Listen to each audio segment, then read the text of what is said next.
This is Ron Holzer from Legion of Doom and the Skull, formerly of Trouble, and you're listening to the Heavy Galaxy Show. Metal.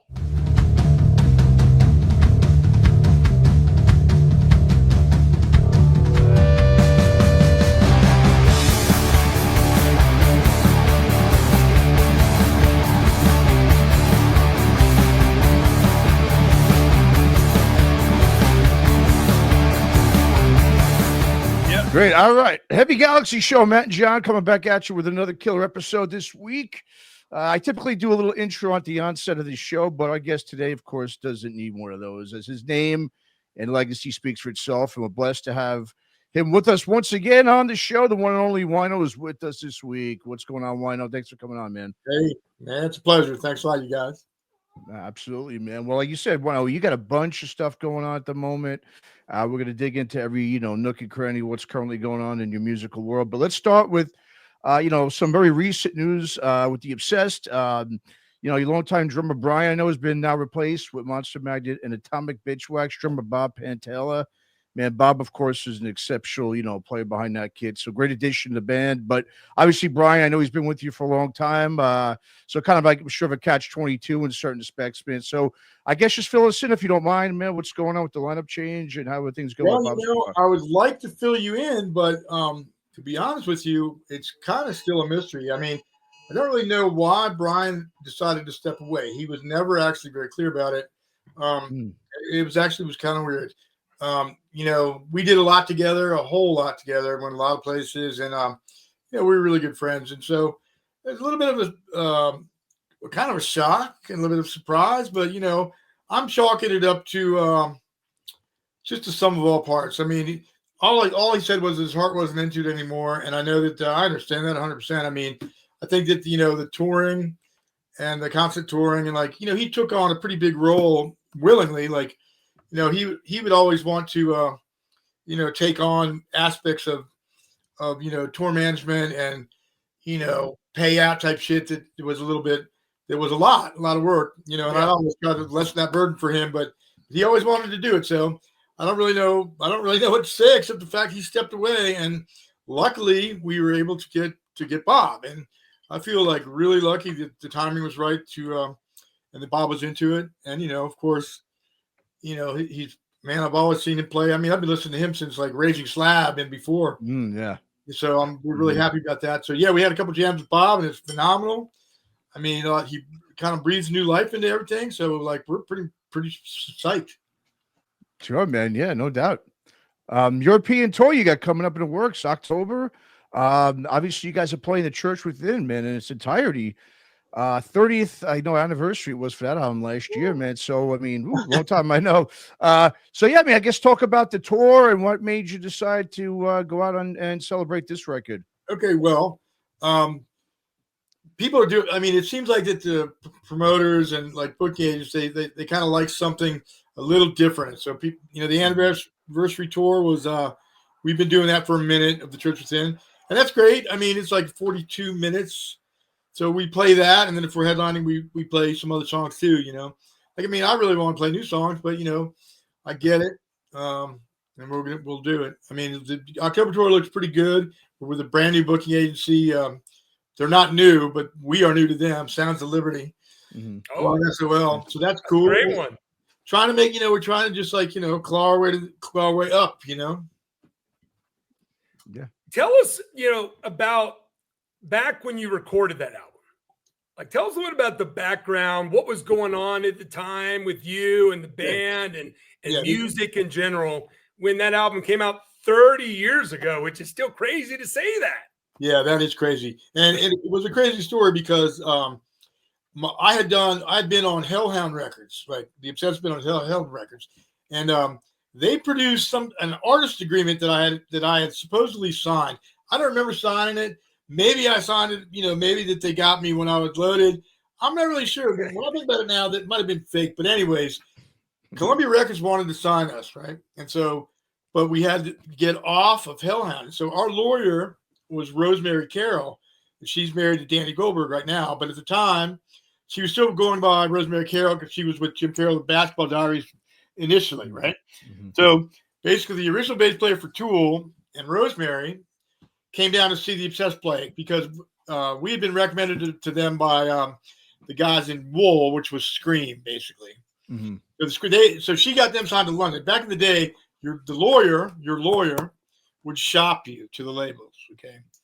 And so, like, Rosemary came down to see us play, and I remember that show as if it were yesterday. Like, we had to use rental gear, or everybody used the same gear. It was one of these Hollywood shows where it's like a venue that has different names depending on who the promoter is. You know, like one night it's like, the Cat House with like Tame Me Down. The other night it's like, I forget what it was, the Rock Night. But anyways, so we get up there and, we start playing and like everything's just falling apart. I mean, Greg's destroying the rental kit and Guy, he's just like, it's just not happening, man. So we had a little code back then.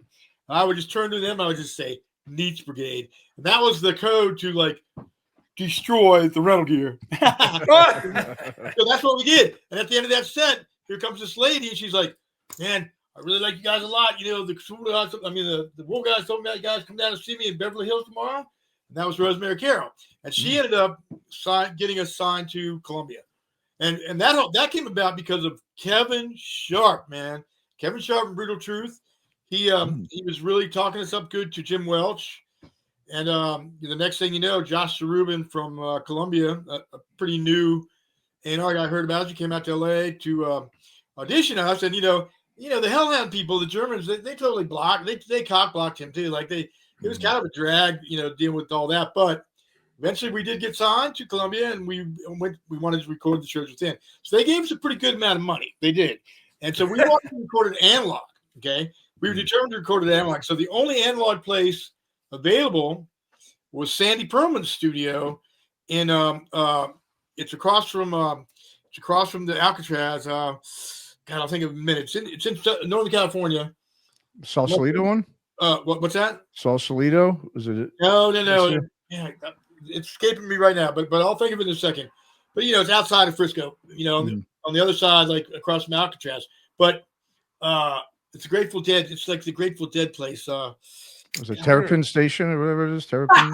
Terrapin Station. That's pretty fucking funny. But anyways, that's all that set aside. Like, so Sandy Purpose had this analog studio, right? And so he had this like old Vietnam vet that was teching it, would tech the board and stuff like this. And then we brought our guy Schneeby in to actually do the engineering. And so I'm being a huge Blue Oyster Cult fan, and like, I love Sandy Perlman. Like, he wrote the lyrics to, Cities on Flame, and he managed Blue Oyster Cult. And so, like, I saw him flitting around, and I was in another room, like, doing pre-production, like, warming up and whatever. I saw him flitting around, so I started playing Seven Screaming Dizzbusters, off of Tyranny Mutation.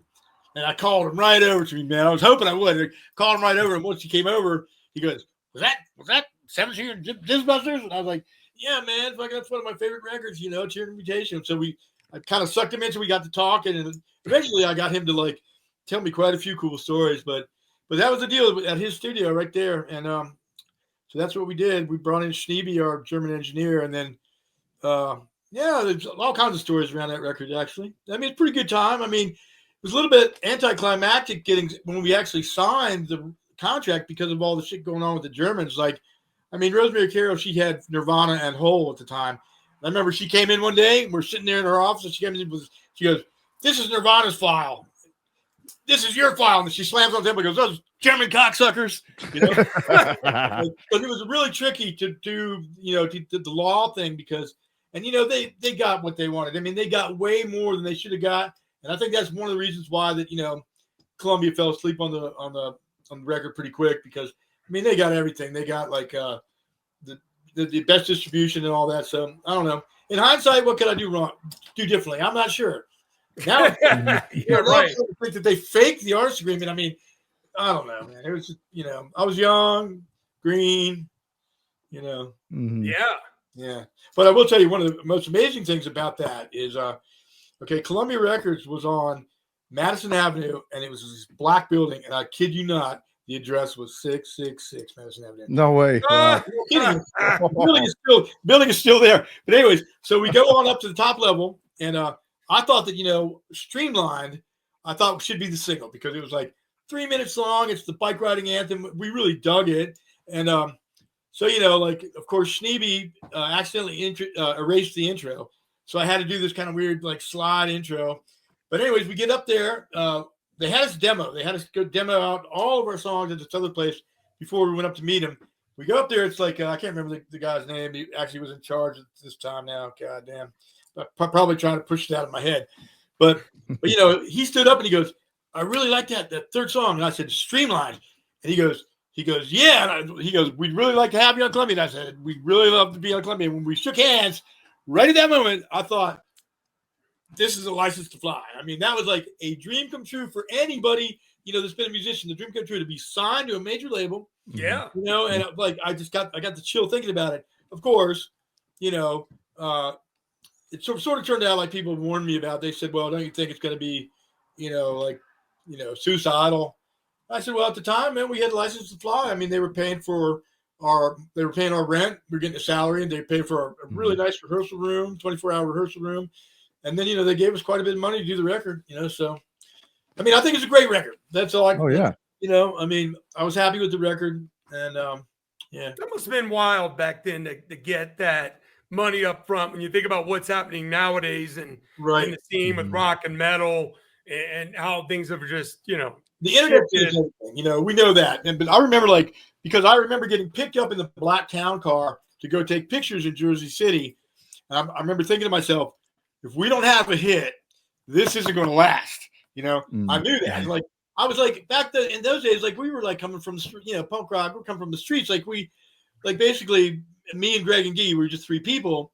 And we did everything like democracy. And so I agreed, I don't know why, that Blind Lightning, they wanted Blind Lightning to be the single. I mean, the vocals don't even start till like, you know, a minute in. I mean, it was kind of like shooting yourself in the foot, you know. And in hindsight, that's probably one thing I would have done different. I would have put my foot down on that. But I remember, like, at that photo shoot in Jersey City for Columbia, going downstairs to take a pee and hearing on the radio that Kurt Cobain just died, you know.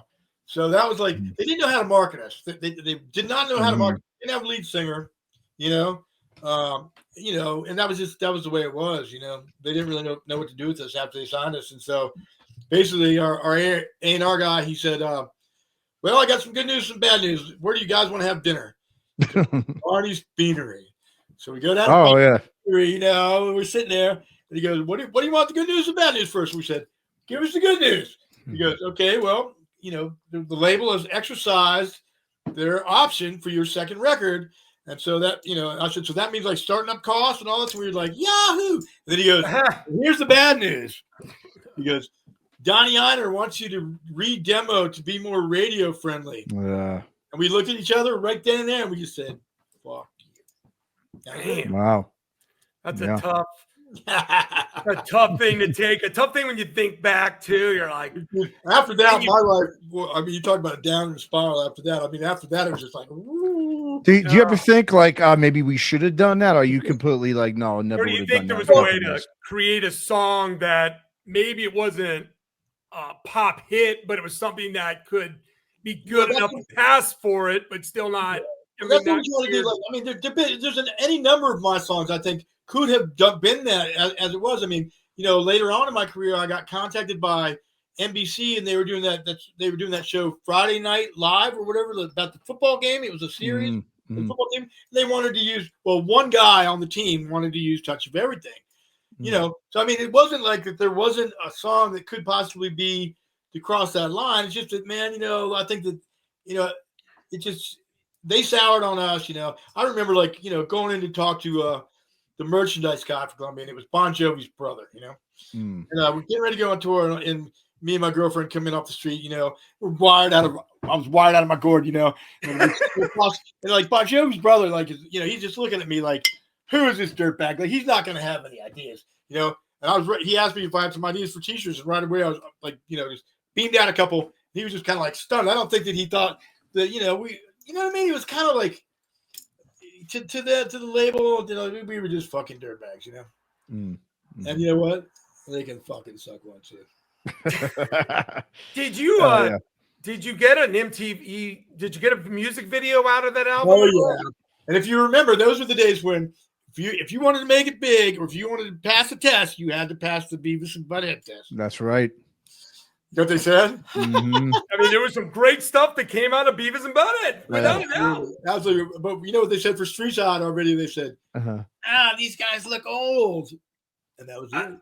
That was I it. forgot that you guys were on Beavis and Butthead. When I watch the video now, we don't look that old.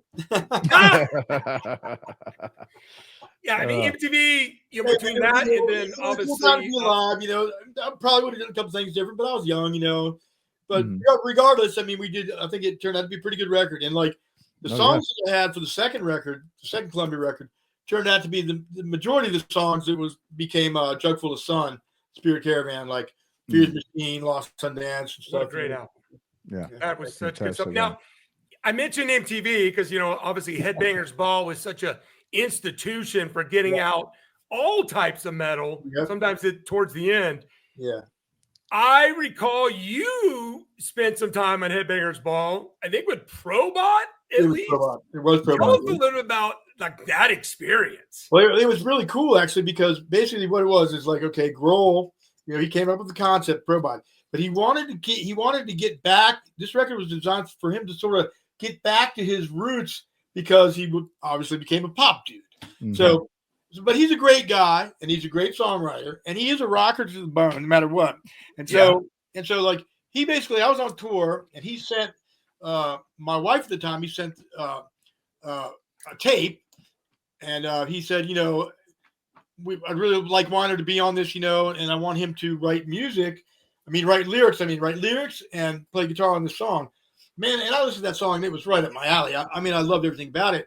So like I was reading this, I was studying some ancient Babylonian cuneiform, and so I had the words. It's about like, the emerald tablets underneath the paws of the Sphinx, allegedly. But at the very beginning of that song, I do a little speaking thing.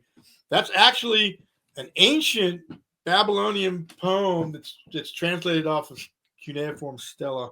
So, I mean, I tried to get with it as deep as I could, and like we were I actually got to record it with David. We were going to do it at his place in Virginia because I lived in Maryland, but he left his machine on for 6 months, his tape machine, so it was burned up. So we went to Daji and Tara, inner ear, where all the DC punks did all their stuff. That was like, Fugazi and all that. So, so we did it there, and like he was there with his engineer.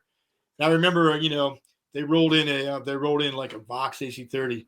But luckily, I had a distortion box, and I put a fresh battery in it, had it near the door just in case, because I knew it was going to be sabotaged without it, So we pulled it off, and I thought who was on that show when you went? Like who all was there with you in the studio and recorded it, and then of course we did. Then we got the call to do. Two things happened. The first thing was the big interview thing where we got swept around all day long. It was like basically it was Snake, me, Grohl, of course, Grohl's guy that played bass in his band that's now his engineer.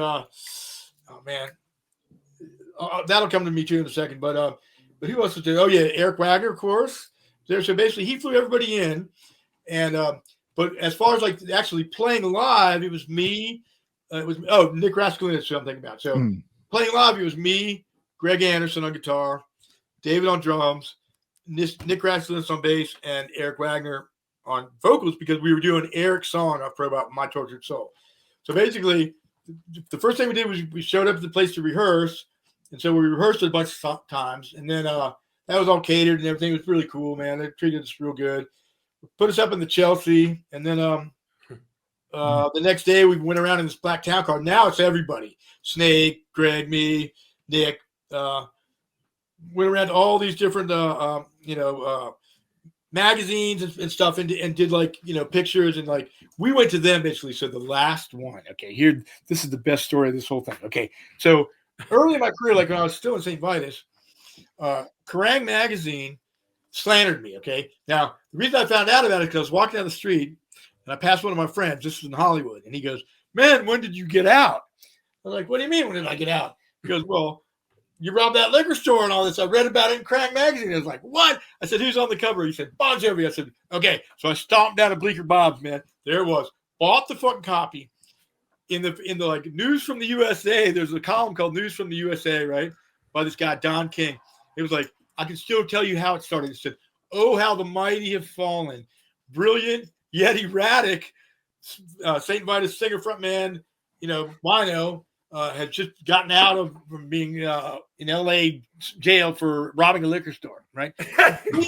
Utterly false. Like, wow. Where the fuck did he get that, So basically, I was at another friend of mine's house, and we were sitting around playing guitar with this dude, and he turns out he's a lawyer. And turns out he's like a junior partner at this big fucking law firm. So I started a lawsuit against Grant because that was just beyond the pale, man. Sure. We didn't have any money. I remember sitting across from the dude in Beverly Hills, and across from my friend, at his big desk, and I was like, "Well," I said, "I don't really have any money, but I just remember I threw a bag of fucking shit on his desk," and he was like, "Okay." That was like, that was how I retained him, Damn. Wow. But eventually we got busted. We all got busted together, and he was there too as a lawyer guy, and that ended his career and also ended my lawsuit. Wow. Yeah. Damn. But back to Probot though. Okay, so here we are, years and years later.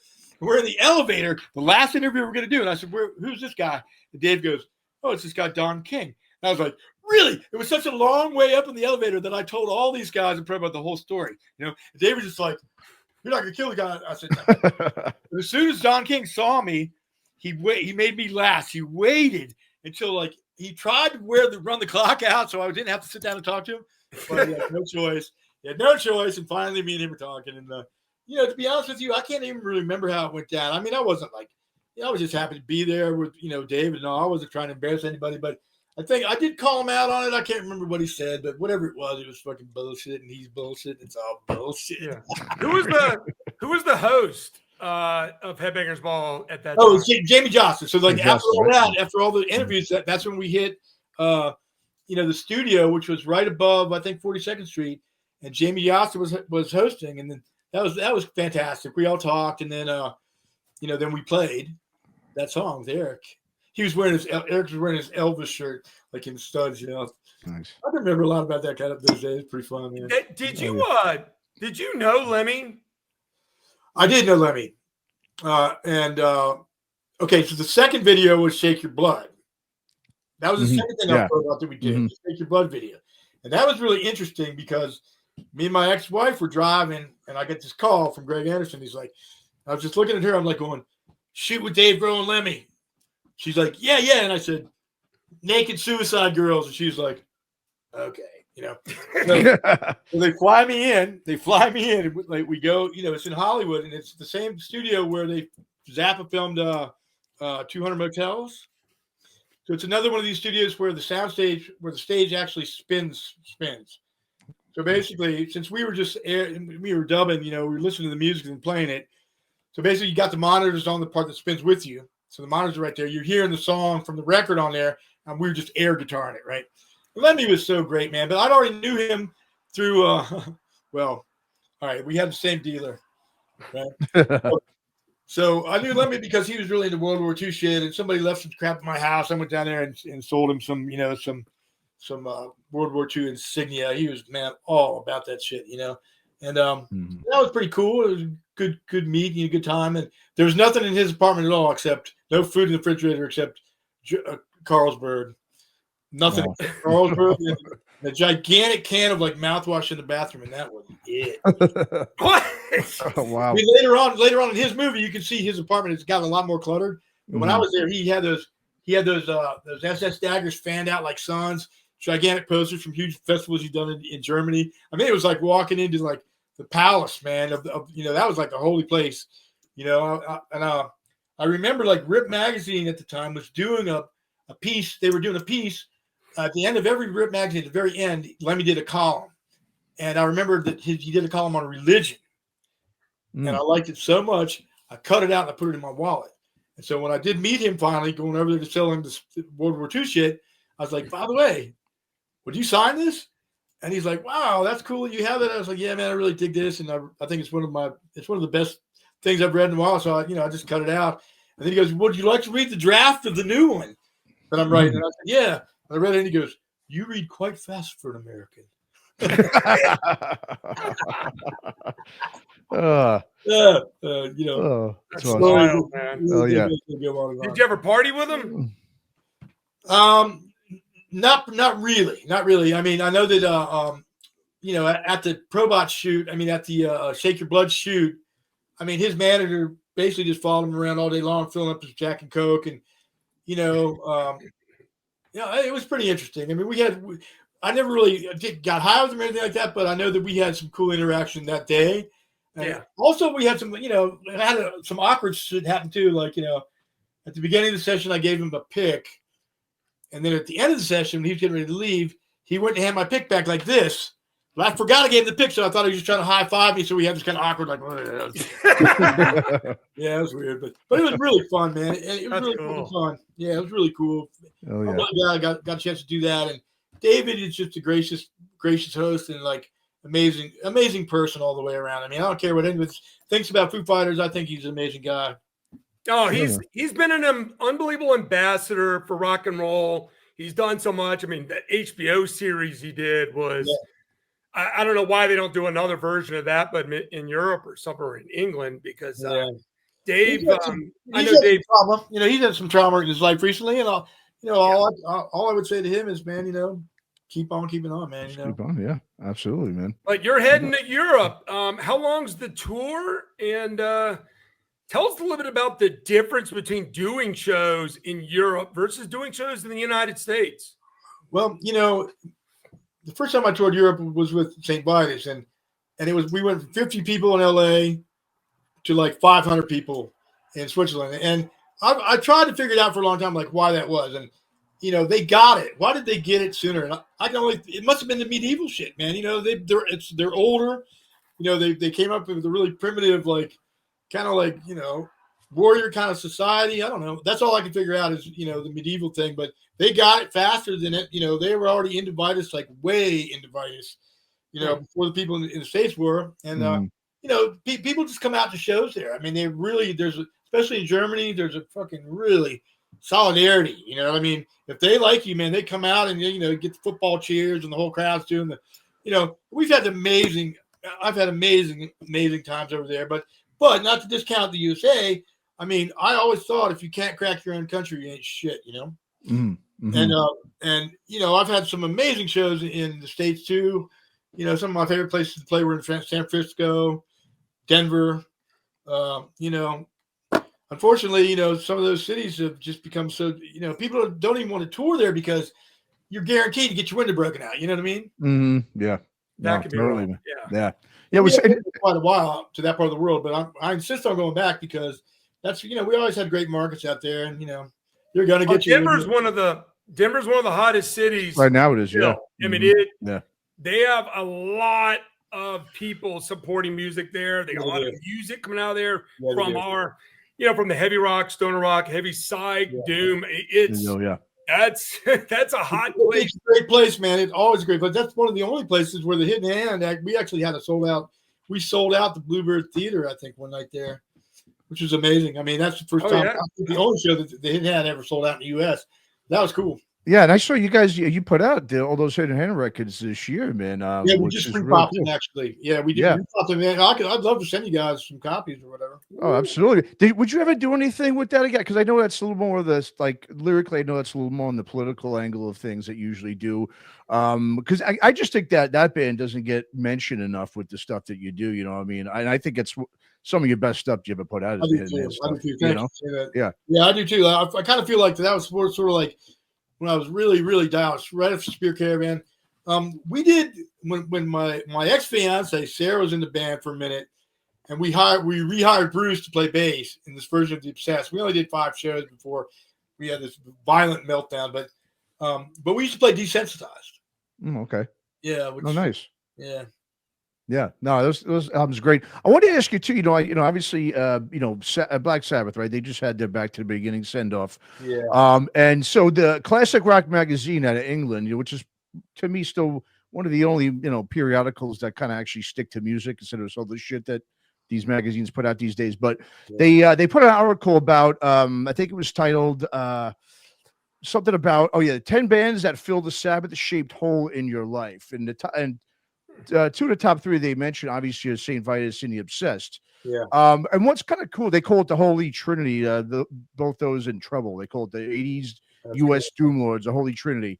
But what do you? I mean, just thinking about those days, you know, those bands, you guys were the only ones kind of really carrying that 70s torch at that time when everything was about speed. And I think what's even nuttier is that, I don't know if a lot of people know about that. What The Obsessed is, you guys obviously had that track that was on the Metal Massacre compilation, but you guys also had that first album in the tank that I believe was supposed to be put out on Metal Blade, right? Right. Like the lady who was managing us was friends with Penelope Spheris, who did she did those movies. Decline. Yeah. But she also did that other movie too, the really cool one about the homeless kids. Anyways, she was a pretty famous movie maker. And so, Ann Berry went out to hang with Penelope, and while she was out there, she was basically out there to shop us. So she shopped us to Metal Blade. Slayer liked it. And basically the deal at the time was you get one song on the comp, the Metal Massacre comp, and then you get a full length. So we recorded the full length on our own dime, same with the song. And so that song was Concrete Cancer. But on that record is the debut basically of thrash. I mean, we were on that record, but so was Nasty Savage, Dark Angel, The Possessed. I mean, Slayer just jumped out of the box with their two Metal Blade records. I think Haunt the Chapel and was that an EP? Yes, I think it was. Yes, right. An EP. So, anyways, thrash hit, and that's when Slayer just said, basically he did not give us our full length deal. He reneged on the deal. No paper was signed, I believe. But anyway, so I carried those tapes around with me for a long time. And finally got Hellhound to release those tapes. Those reels. I mean. Yeah, I mean, and that was, and did he just do that just because at the time it was all about thrash? So he was like, I mean, if you listen to that record, you can tell. Like, I mean, we definitely have like a dinosaur song on there, but I mean, it's kind of a little bit of a disappointment for real. I mean, eventually, once Vitus got signed to Hellhound, I talked those dudes into putting it out. The Purple record, as it became called, or the self-titled. Yeah. Well, I think it's kind of cool too. Is you guys were also back then accepted and really well received, as you kind of talk about. You came from the punk, hardcore community there in DC. Yeah. I mean, with a band that sounded like The Obsessed, which is, it's kind of different. I guess you guys were kind of like the East Coast Black Flag or something, I guess you'd call it. You know what I mean? Because like, I remember, like, okay, the first professional shows that we ever did, like, I was dating this little biker chick who tended bar at this place called Beneath It All in DC, Georgetown. So she goes, go talk to this dude Ripple if you want a gig there. This guy Ripple, he's an ex-pagan. He's going to be down. He runs the place. So I get down there through rush hour traffic on like a Friday evening, about 5:36. There's Ripple setting up chairs in this, but this venue was like a wine cellar. It was like a tiny little stone place called Beneath It All, right? It was directly underneath the Crazy Horse, which is just this huge pickup joint, like the huge meat market, right? Yeah. Okay. So basically, he said, well, okay, I'll give you guys a shot. You got to play 3 sets. You got to play 3 45-minute sets. So I was like, okay, so we had to get quite a bit of material together. So at the time, we had another guitar player who was kind of an eclectic dude. He was a great guy. He turned me on to like hard jazz and shit, but he was a little problematic to work with sometimes. But we whipped up a set of like, and we used to play Sweet Little 16. We play Helter Skelter. Then we played like Decimation, All right. So I ran into Henry. Henry Rollins has got, his spoken word shtick, right? Well, pretty much every one of his spoken words that he does, he tells this same story. And I noticed that over the years, I get thuggier and thuggier, man. It's like, the more years go by to tell the story, the more like radical that I become, which it wasn't like that really. It's like we passed on the streets of DC, skinhead, long hair, at the height of like that kind of animosity. Yeah. He had a Black Flag button and I had a Motörhead button. And he goes, oh, Motörhead. And I was like, oh, Black Flag. And so that's when he introduced himself, and I said, come down and see us Beneath It All. Now, he never did, but Wendell Blow from Iron Cross did, as did John Stabb and a few other people. And I remember Wendell, they used to hate it because we play punk rock covers too. Like we play, Call With Me in Your Mouth, Dead Boys and Sonic Reducer and like some Iggy shit. And they hated that shit, right? But when they'd be yelling out for like Decimation, which is like, man. So that's what year was that? Like roughly? Oh man, that had to be God. I want to say 70s. I mean, was that like maybe 79 or like 80s almost? Probably. DC was a dangerous place back then. And I'll tell I you, grew up right outside of it. oh yeah, right. But the funny thing about it was the reason I was down there that night that I met Brahms is because it was a Sunday night. The reason was because I lost my van the night before Saturday night. Like I got so loaded, I fucking parked my van somewhere and I couldn't drive. I didn't forget what I did. Now I made it all the way back to my home, back home in Wheaton. I was like, "Where's my fucking van?" Oh, no. Oh, shit. I gotta hate when that happens.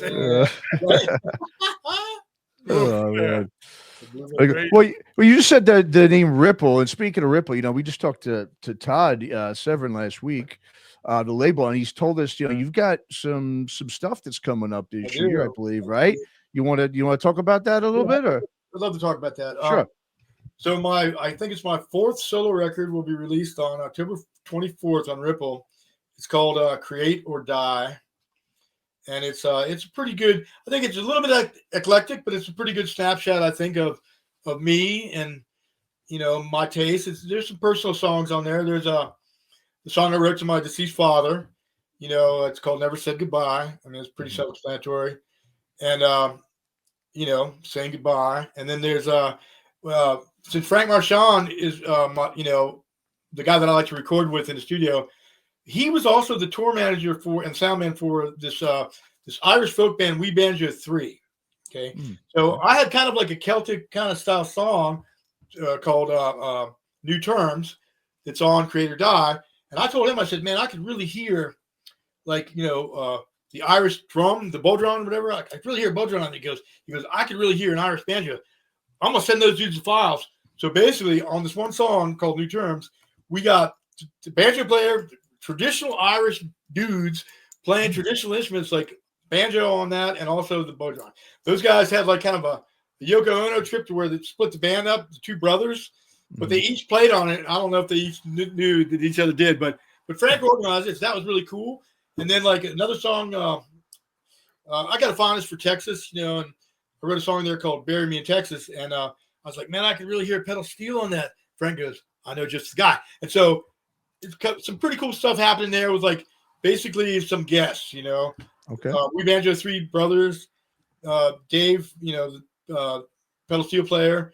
And then, for drums, I mean, it was going to be an acoustic record, but the more I got into it, the more I was like, man, I really could hear drums on this tune.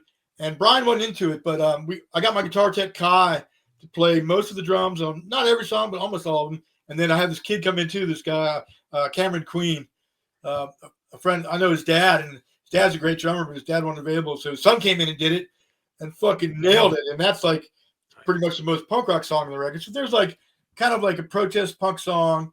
There's like kind of eclectic, kind of like Celtic vibe song. It's also kind of a little bit of protest song.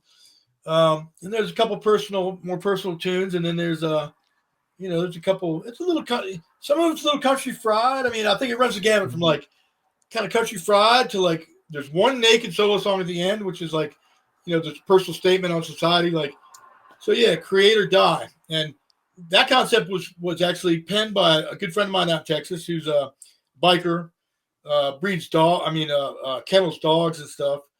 And man, I love this guy's named Carlito.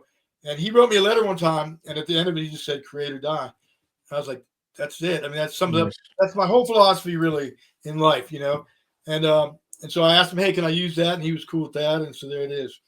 Very cool, man. I got Brittany Elliott to draw a piece for the inside of the record. Really cool piece she did for the circular parts, like, on the vinyl and on the CD. And then, I did a lot of the art myself. And then my wife took a couple pretty good pictures, and yeah, we put it together. Nice. And Forever, it's going to sound different than Forever Gone, a little bit different sounding or similar, or it's not as acoustic, it's not as much acoustic stuff. Yeah. But I mean, songs that Forever Gone are pretty heavy, I think, and a lot of those songs are older. It's a little bit different. Yeah, I think it's different. I mean, I don't know. It's a little bit, I want to say eclectic, just because, it's got one song's got like kind of folkier vibe. And then there's a song called Us or Them that I'm hoping probably might be the single, which is like a straight out rocker. I mean, but all these, all the songs, they're me. I mean, they reflect in the, like I'm writing the words and I'm telling the stories, and, it's like, me. Yeah, that sounds good. When is any ETA on the release? Is it probably 24th of October. What's that? The 24th of October. Oh, nice. Okay, cool. I thought maybe we did. He squeezed it in, which is fantastic. It was going to be February, and I got to thank Todd. I mean, Todd's a great guy. He's done me, he's done me right, and I wanted, when I heard February, I was kind of like, I don't know. I guess I got the art to him a little bit, tiny bit late, but man, he squeezed it in. I'm super happy about that. Yeah, he's awesome. That's great. And we heard there's another musical thing you'll be doing through Ripple as well with your wife, correct? Yes, there is. Yeah. So my wife, about a couple years ago, 3 years ago, so she started playing bass, and she's a really amazing person, anyways. And she just took, I went on tour somewhere. We did something. I came back. She'd written 11 songs, right? Wow. Singing, lyrics, and everything. The lyrics are really cool. The band is called Ritual Arcana. Nice. I play guitar, and then Oak Munson, the drummer from Black Lips, plays drums. And so it's kind of, it's an interesting mix, but it works out really, really good. He's from DC area. He was in some bands out there, and the Rondells, I think. And so we met through another friend of ours, and we realized he lived up here and he's got a studio up in New York. That was fantastic. It all fell together really nice. And I'm blown away. I'm blown away really, because we spent our own dime and went in and recorded it with Frank, the Ritual Arcana record. And Shirley kicks some serious ass, man. She plays bass. We're just a trio. She plays bass and sings. I just play guitar. I don't sing. I don't even talk. It's amazing. Yeah. And then hopefully comes. It's really cool. So we did our first show in Troy, New York, a couple months ago, and our next show is going to be August 10th at the Mercury Lounge in New York City. In the city, yeah, absolutely. Wow. Hell yeah, man. Did you catch any of that Black Sabbath? Well, I would call it more of an Ozzy tribute. I did watch that, actually. I watched that. Cool. Give me a little bit of your highlights of what you thought and some of the maybe questionable stuff. As usual, Geezer kicks ass. Oh, yeah. Mm-hmm. Yeah, there's no stopping that motherfucker. He's been a vegan since the day. You know what I mean? That is awesome, man. He's like to me, he's like the picture of, what you would strive to if you were like a perfect human. I read his book too, and his book was fucking really amazing. That's great. And, the book is interesting, because whatever preconceived notion you have about these old Sabbath tunes, you know what I mean, it'll change your way of thinking, Mm-hmm. But he was great, and man, Iommi's great. Man, I don't know. It just didn't have the fire. It just didn't have the fire. Like Iommi's solo didn't have the fire. I feel sad about it because Ozzy was locked into his throne and all that. But I'm really happy that they got to do that as a band. I did see one reunion not pretty long time ago though, when they said they were going to break up, and they did a reunion with all the original members. And I saw that in Birmingham. I was on tour actually, and we got a chance to see them in Birmingham. But that was a long time ago, man. I'm trying to think exactly what I was doing out there. It was Vitus. Yeah, but anyways, I thought, look, Sabbath is Sabbath. They fucking kicked in the doors. I saw them in 1973 on the Paranoid tour, and it changed my life. What is if there was one Sabbath song in particular, what would it be for you that? That's a fucking hard question. That's a hard question. Even if you want one now, I would have to say, man, that's almost an impossible question, but I would say the stuff, yeah. I would probably say, yeah, that's cool. I appreciate that. I would probably say either a National Acrobat or Lord of this World. Okay. Good one. I gotta have to give you two, man. Sorry. I know. No, totally, man. There's so many songs. But I remember when I saw them, I was so young. I didn't have a band yet, and the way seeing them live for the first time as a youngster. It was on my 13th birthday. I'm 64 now. So seeing them do that then, man, it was unbelievable in my mind. Seriously, what I was thinking during that show. I thought there's no way that this show is going to be able to go the full length because Geezer's going to rip the strings out of his bass, or Wart's just going to pound his drums into like smithereens. I didn't think there was any way that the show was going to last and how hard they were playing. It was really fucking. It made such a big impression on me. I still know what Ozzy was wearing. It's like, and with the power of the internet too, I can go back now and reference all my early shows that I saw, like James Gang when Joe Walsh first left. Oh, nice. Show. You know, Alice Cooper on the Killer Tour with Mitch Ryder, Detroit Wheels supporting. I saw Bluester Colt and Nazareth together. Razman Naz. I mean, I feel serious. You know, where did you see Sabbath? I saw Sabbath at the Baltimore Civic Center. Oh, wow. My dad took us, and they were being supported by Edgar Winter's White Trash, you know, with all the brass and shit, right? So they had the brass, and Rick Andrew playing guitar, you know, and fucking after Edgar Winter finished, my dad stood up and goes, "You guys ready to go?" And we're like, "Dude, Black Sabbath hasn't even played yet." Like, got this look on his face, kind of just sank back down in his chair, like, you know. Blue. The place was blue from pot smoke, you know what I mean? Nice. But, you know, we split, like, we had left a little bit early to beat traffic, but I can remember, like, in the parking garage, like, hearing Fairies Wear Boots was just ringing in my head, you know? Dude, goddamn, I get to chill and think about it. Nice. To me, the most important band that's ever been in the history of music is Black Sabbath. When you just go in the bigger scope of things and what they did creatively, you know, putting together jazz, blues, and fuzzing it up with this British thing that, I mean, the Brits just really Ozzy's did different, man. You know, Ozzy's thing was different. His voice is so high and so amazing. Nobody could really cover him, you know. But you know what's really funny about Sabbath? They were fucking hated in the press. Hated. Oh, yeah. Oh, yeah, of course. Yeah. Especially here in the States. Totally. You know? Yeah. Yeah, they just no one of those kind of people just didn't get it. And I think that scared people, even the name and the heaviness of it. I think it just a bunch of people got scared. Hell, I even at the beginning of my Paranoid. You know, Paranoid did it, you know. Paranoid was one. They said themselves in an interview somewhere, like, you know, that all of a sudden when they played Paranoid, all of a sudden, like, the kids started rushing the barriers, you know, like literally bringing on a ride. And, you know, that song, when you listen to that song now, I mean, just the production, the delivery, I mean, it's unbelievably good, you know. I mean, there's nothing fucking bad about that song. The lyrics are pretty fucking wild, man. You know, the lyrics are pretty anti. Like, I saw guitar player for King Crimson. I'm sorry, man. Must be that short-term thing. But he covered it, and his girlfriend is this young lady, and they left out the part, "finished with my woman," you know, because she couldn't help me with my mind. But I mean, if you think about it, they were never really a negative band really at all, and they weren't an anti-religious band either. Like, you know, they don't really have any pro. I mean, okay, like NIB, you know, is from the viewpoint of Lucifer, but as far as like they're not really promoting Satanism. No, yeah. And he even said, Tony recently even said, or Geezer said, NIB actually was referring to this facial hair that Bill Ward had, that it was a nib. Dude, that's because it's not Nativity in Black. It's going to put in.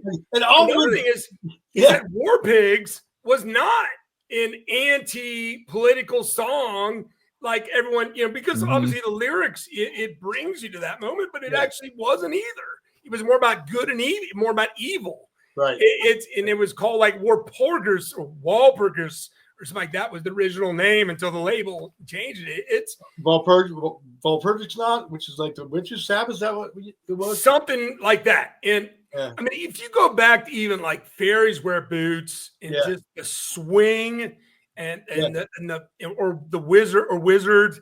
Yeah. I mean, those songs are just, I just don't know. I don't think any band is able to quite get to those levels of songwriting. I mean, timeless. I mean, even the production on the first record, I think, is amazing. And they did 8-track, right? I mean, it's amazing, right? But it's funny you say that about Nativity in Black because, you know, I've read Geezer's book, so that's what he talked about. But all the way to like the Columbia Records first Black Sabbath tribute, Nativity in Black, where they asked me to play. Basically, what it was is that, okay, Black Sabbath, they had the original Sabbath, right? And so they're going to do this. They were going to do this version of the Wizard. Now, Toby Wright, the producer, he found a studio harp player and a studio guitar player, and they built that version of the Wizard that's on Nativity in Black. They took it to England. Geezer liked it so much he wrote the extra heavy part that's in the middle there, right? So, but by the time, so they got everybody on tape. They had the whole band. But by the time they get back to LA, and all the record company cheese was happening, Sharon Osbourne against Naomi, whatever his label was at the time. So they couldn't use Iommi, they couldn't use Ozzy. So I got the call. Basically, what they did, they asked Henry Rollins if he wanted to sing on it. He said, no, why don't you call Wino? But by the time they'd call me, they'd already got Halford, right? So then they said, well, you want to play the guitar because they couldn't use Iommi's tracks. And all I did was go in there, meet Toby Wright. He brought the shit up, and I plugged in my guitar through my amp, and all I did was like play along and basically wiped his tracks, basically. And play, basically I replaced Iommi's tracks on the rhythm. And then I told Toby, I said, there's a cool version too. If you never heard it, it's an amazing version. Oh, it's Bullring Brummies, I think was the name of the band, right? Bullring Brummies, right? There you go. Oh, it was amazing. Amazing, right? Amazing. And the studio, like that studio guitar player, like with the slide every time, it was like, Roo, and Toby Wright was standing over me like to the 12th every time I had the slide every time, And I just remember that I was blown away. I never met those dudes or anything like that or any of that. I just played the thing, but it was crazy, man. It was fantastic. I love One of the most iconic like cover album, tribute albums there is anywhere. I mean, everything's held to that standard, Matt. Wouldn't you think? Yeah, absolutely. Yeah. Right. Like, what is there that's better than that? I mean, there's been a lot. I mean, there's like, who was on that? Faith No More did a song. Mm-hmm.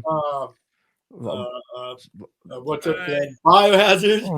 Biohazard, Machine Head, I think. Monster Magnet did one. Well, and then remember there was the Ministry one that did Supernaut. Yes. That was. Well, for sure, that it blew my mind. I fucking love that shit. It's insanity. Yeah. That's the thing about George. He brought electric guitar back into the industrial thing, which I gotta say, I love. That's what's missing, Mm-hmm. That was great version, I thought that was the electric guitar and just that groove and rock and roll. You just got to hope that it keeps climbing back into things in our society, in our country, because that's the roots of American music, as we know it, with jazz and blues and country western is kind of has the backdrop of what all this has been formed out of. And that's right. Loud, electric, aggressive guitar, there's nothing wrong with it. And the kids just need to know the real power behind it and that collaboration of people making music together instead of some dude rapping, talking, or singing over a computer generated sounds. I mean, it's remember when Billy got busted out, well, go ahead. I'm sorry. No, I was going to say musicianship versus this overproduction is part of this thing. And of course, with AI now happening, that goes on the side, really. It's another beast, on the rap, hip hop, and pop music side of things. And so that's where rock and roll really needs to get more and more vocal and use very little of any of that shit. Right. And prove that people collaborating and doing things together, real musicians and creativity. And a band is like all about camaraderie. Like, if you have a trauma in your life, if you get dumped by your chick or whatever it might be, right? You always have your band, man, because that's your refuge. I mean, to this day, going and playing live, jamming with the band, that's like my soul. That's my saving, man. I mean, that's like my therapy, Mm-hmm. Really. And I gotta say, Kozik, man, Frank Kozik was instrumental in kickstarting the whole movement again because his label, I mean, Man's Ruin. I think personally that because of that label, it kind of brought us where we are today, Mm-hmm. Yeah, and with all that street art too, that's the other thing that missing too, right? Is he was big on the whole street art stuff, and he was totally sick, man. Like those Melvin schools look so. Oh yeah. And then you're thinking the dog's got two heads, or whatever it is. I know. Yeah. Listen, I just read a book, an amazing book. It's called Musical Truth. Okay. Now there's been a sequel since I've read the first one, but this book got lent to me by a friend of mine, Musical Truth. I highly recommend picking that up and reading that book. It's amazing. It's basically digs really deep into like kind of like the not so much talked about like underbelly of music, rock. It touches on all kinds of cool stuff, man. It touches on everything from the Paul McCartney is dead thing to Satanism and stuff like that, and hip hop and all. But it's very well researched, and it's not just conspiracy bullshit. It's an amazing read, actually. So I just wanted to say that that's a good thing. I mean, I think that's a very captivating and informative book. And who put that out? Musical Truth. I can't remember the author, but that's what's called, Musical Truth. Musical There's part Truth. 1 and 2, but start with part 1. I haven't even read part 2 yet, but I mean, this guy, like, he had an awakening. He says, he was a DJ, like a rhythm and blues DJ, and he had an awakening, and he started like digging a little bit deeper. And I mean, I've known about a lot of the stuff he talks about for a long time, but it's pretty wild, man. It's pretty deep. Oh yeah, that's cool. Yeah. And speaking of art, I know you've been doing a lot of art stuff lately, right? You got your wino-art.com. Yeah. I saw some pretty cool looking things up there, especially that pillow, your self-portrait pillow, man. That thing's pretty cool. I mean, is that just something you got into recently? We couldn't sell that, man. I think that was the best. Pull that, Matt, you need to get one. Yeah.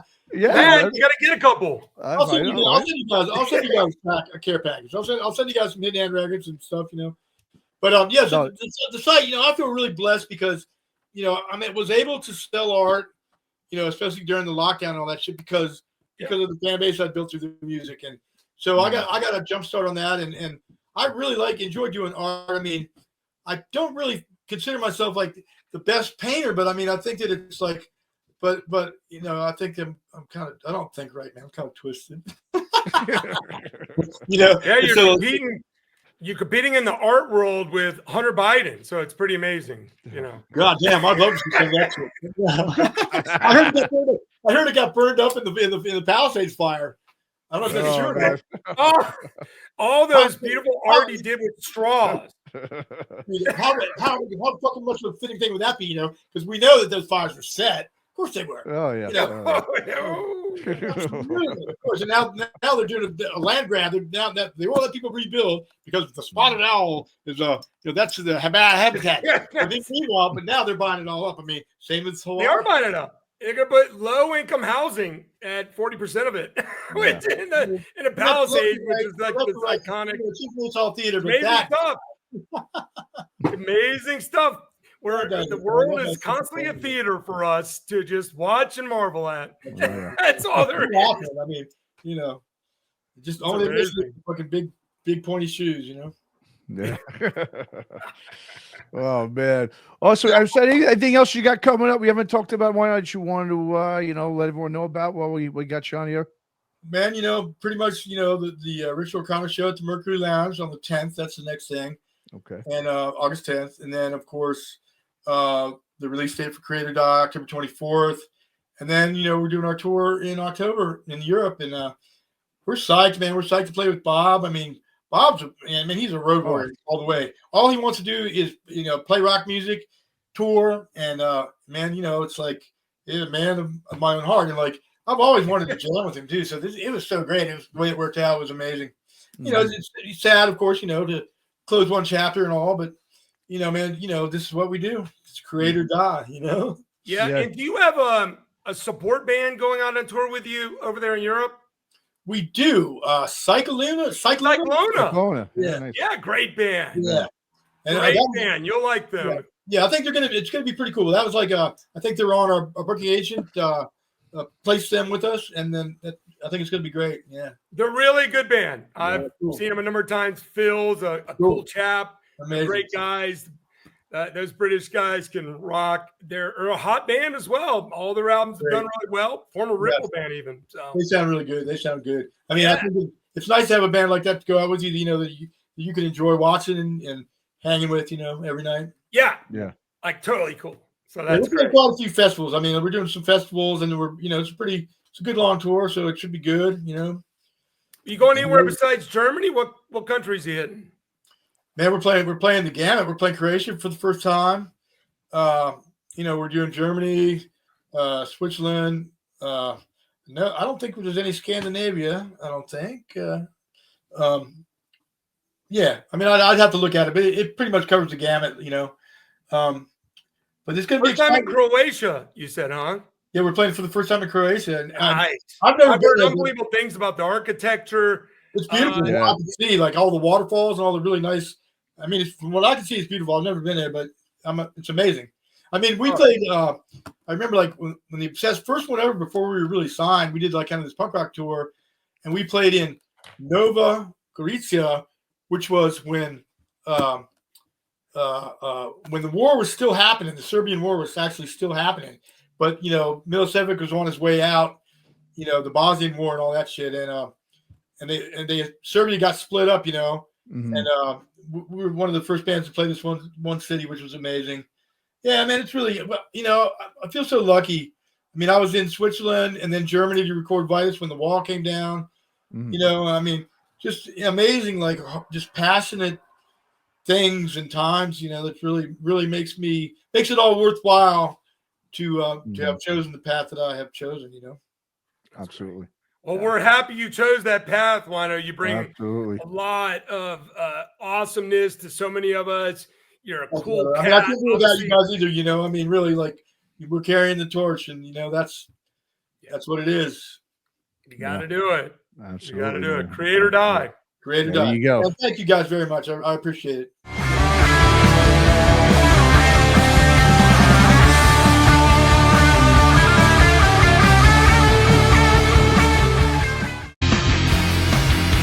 It's about who's got the passion, man, Who's into music for real? The apple didn't fall far from the tree. It's Trev's daddy, he's big as shit, it's Bill Church. My dad was always in bands. People know my dad from Montrose, Sammy Hagar, Van Morrison. We used to be such a tight unit, and we would always do things together as a unit. The infighting just got worse and worse and worse. Didn't actually seem like we were living up to the hype, I guess you could say, in like a business sense. But everybody in this band gets along really, really well. We're four brothers. We really are. The rock and roll cliche. Yeah, we were a rock and roll cliche, but shit went down and stuff was done. Like there's no bands here, man. Wasteland. Like it's where local bands go to die. They said they did not want me in the band. Eric was the driver and the glue behind that band. It was a struggle in the beginning with the business, but now it's basically paying off for all my dreams. For me, it's like me up against all the Van Halen kids. He's quest-driven. His dad got cut. It's like Luke Skywalker. We know our clock is done, our time is up, but we just do it because we like to do it. SoCal Heavy Jam, a bunch of friends throwing down on a great stage with an amazing sound system. If I stopped and I got out of the band, I think I'd really still enjoy putting it on. One of the premier scenes for heavy rock in America. There is a group of knuckleheads that like this stuff, and I think we're having a freaking blast doing it. In ways, it's more fun now, I think, because we don't do any of the stupid shit you did back then, Why do I do it? Because, the easiest answer, because I love doing it.